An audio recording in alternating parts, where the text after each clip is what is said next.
For cheap D2R items, visit aoeah.com. You get 3% off with the code ARIAD. Check the link in the description. Hello and welcome everybody.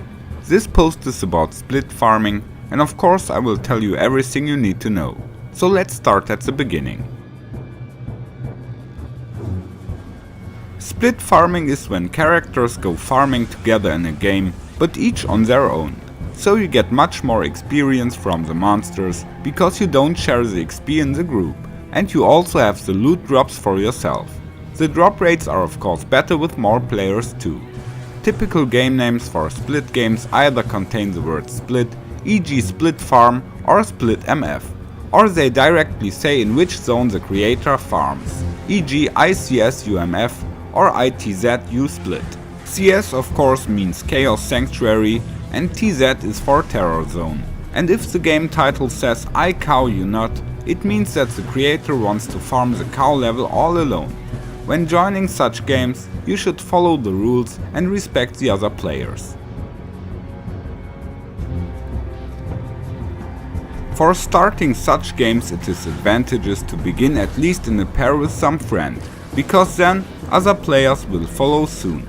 At 3 players there are better drop rates yet, and when changing from 2 to 3 players, the biggest jump in the drop rates takes place. To make things easy, you should always farm the same map and then open a new game, so everyone can see in the party screen where the others farm, and there are no misunderstandings.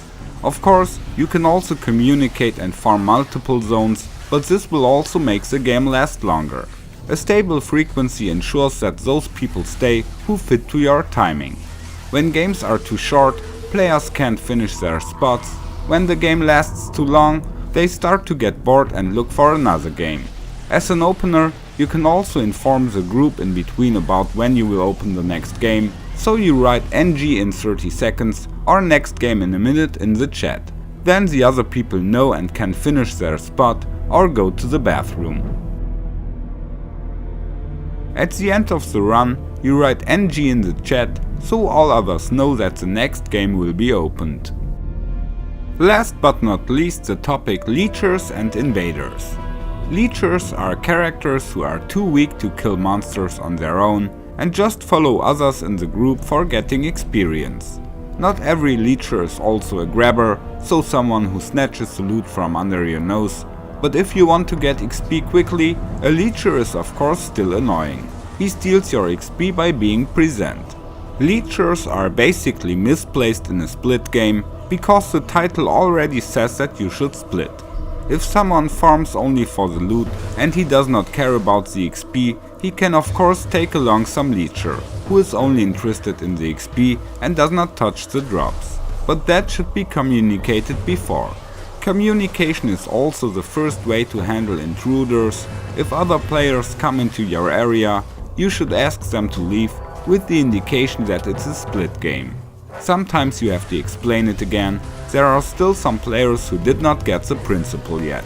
But if people are toxic and you can't get rid of them, there are different ways to deal with it.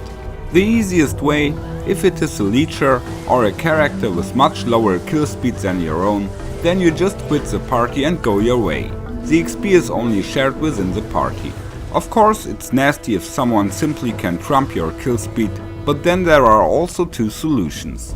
You mute the toxic player and write a password to the group for the next game, which you then of course set. After a short time, you can go without password again, to let some new people come in. If you have PvP experience and your character is fine with it, you can of course hostile and hunt the troublemaker. Sometimes the bluff is enough, but you can't rely on that. So we arrived at the end. Take care and may the loot be with you.